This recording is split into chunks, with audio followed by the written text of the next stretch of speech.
My dating experience in the Philippines, I've seen so many posts about what to expect as an expat for dating here in the Philippines. I'm going to give you a summary of my experience for all of last year, the success and the failures, along with the frame that makes it all possible. Most women I see that are above average in attractiveness want a provider mindset, and I understand that as I consider myself a provider-minded man. But in conversation, I'd say 80% of my matches seem eliminate before we ever meet. But I'm getting ahead of myself. Let me provide you with some context. I am 39 years old, male, semi-retired crypto investor, an online business owner. I live off my military benefits, and all my investments and business profits are reinvested and are continuing to grow. I have set up a U.S. trust with plans to set up a local trust and possibly an offshore trust in Singapore if, when I buy property, I spend less than $2,000 a month for my lifestyle in Angeles City. When I travel, I expect a girlfriend to spend an additional $1,200 each month. I have an FWB I see 5 times a week, a friends with benefits. It's a consistent casual thing and keeps me from grocery shopping while hungry, if you will.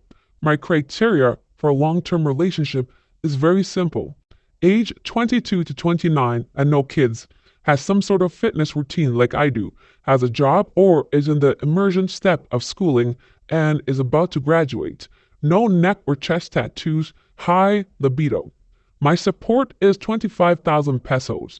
That's $430 with 5,000 going to SSS, PhilHealth, etc.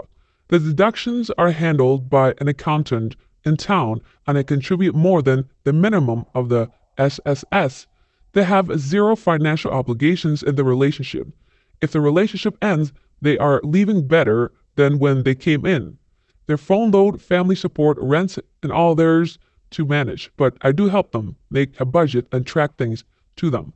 This is an amount that I'm very comfortable spending that gives them some stability, allows them autonomy, and can also reveal their priorities and values. They need to work or volunteer at least part-time. I need at least 1 year to vet a woman, and I'll only consider marriage if we agree to have kids and I do not cohabitate until marriage. The no cohabitation seems to be a sticking point for a lot of women, but it's a non-negotiable for me. I work from home, and I don't want to rent a separate space or go to co-working space. It also makes ending any relationship less complicated. After 1 year, I've had 2 relationships, and both ended due to the same thing, lack of consistency. After a few months, the women were not showing up to dates on time or showing up to dinners late. I communicated the dates and times beforehand, and I cover the grab so they have no excuse. After 2 no calls, no shows, I had to abruptly end the relationship. I suspect she started cheating. I've had many dates with women, and here's the most common pushback I've received. Quote, I don't want to waste money on SSS PhilHealth. I can do it if you pay 1 month in advance. I need to live with a man before I marry him. I don't want to work. Just fire your housekeeper and I can clean for you. There are good amounts of women that want to be passenger princesses. No work, no direction, just sitting pretty, and I know from experience in America that setup does not work for me. There are a few that ask for 45,000 to 100,000 pesos, and when I asked that they need these amounts for, it was crickets. What they need these amounts. These are pros that are seeking Korean sugar daddies who are known to splash these amounts out.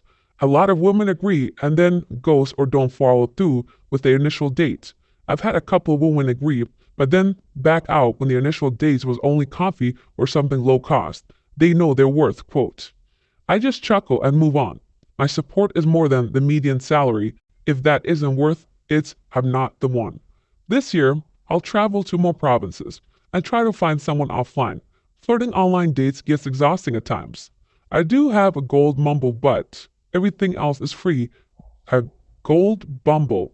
I assume Bumble the dating.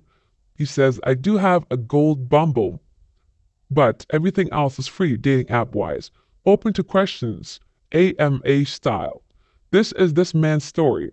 A story of a loser, apathetic. Yes, He says he's a crypto investor. I don't believe it. Online business? I still don't believe it. Your budget is less than $2,000 a month? I am assuming he is ex-military and simply living off of that and nothing more. The way he's described the situation is not the way anyone should be looking for a partner. He talks about having friends with benefits. No, you do not. There's no benefits at all. A friends with benefit is just sex. That's it. You are paying for it. You have a prostitute on call that sees you 5 times a day while you pay her. Everything you said is a sad story to me personally, but this is the reality of dating in the Pinoy land. This man's system is there for a reason, because you cannot meet a proper woman in the regular traditional fashion. This is sad, but very believable. Matadoria says, that's not a provider, that's prostitution. LOL, you name it whatever you want. Precisely, that is exactly what I just said. This man knows what I'm talking about. Brainzor says, you attract wrong kind of woman by offering any amount per month. I will not marry someone without living with them. It's a regular dating for a while, living together for a while, and only then you can really know someone. From meeting your posts and the way you talk, I can see why those women lose interest. Maybe you should read your own posts a few times.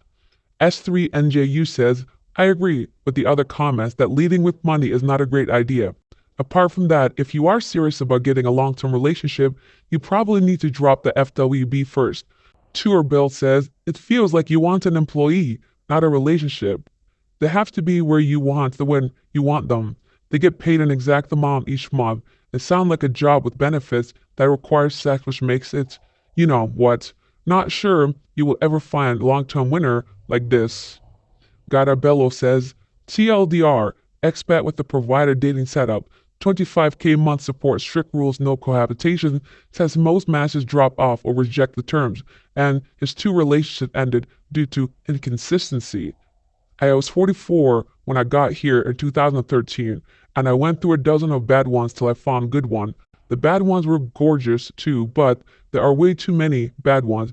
After a year of junk, I hit the jackpot. So be patient, get an 18-year-old version if you can, swing it if you want to settle down. Baggage in the Philippines is a bad idea. If you have old boyfriends, they will sneak back to them 9 out of 10 times. 12 years later, all is good with us. We have 3 kids and a great family. Stay away from the girls, the bar girls, and families with dependent mindsets. Simple girls who work in markets or pharmacies are a good choice often. I plucked mine out of a pharmacy when she was 20. Dating apps, not a great idea, if you ask me.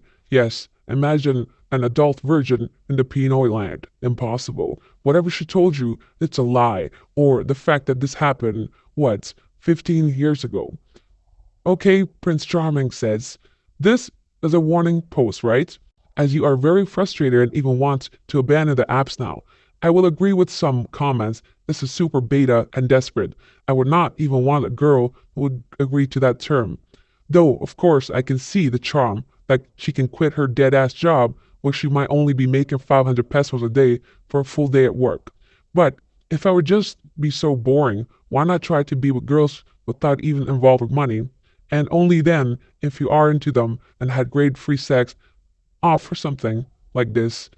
The end result is this guy is a loser, he's pathetic, he is a beta, he is a sim, he is everything we all know and are thinking. This is not a way to find a relationship. This is a way to find a short-term relationship, something consistent. I agree. If you know for sure, for certain, that you are leaving the country at a certain date, perhaps this kind of setup would work so you can reduce the chances of catching STDs, although not impossible because they'll fuck anyone and anything for any amount of money. I want to hear your opinions on this one. Thanks for listening. God bless.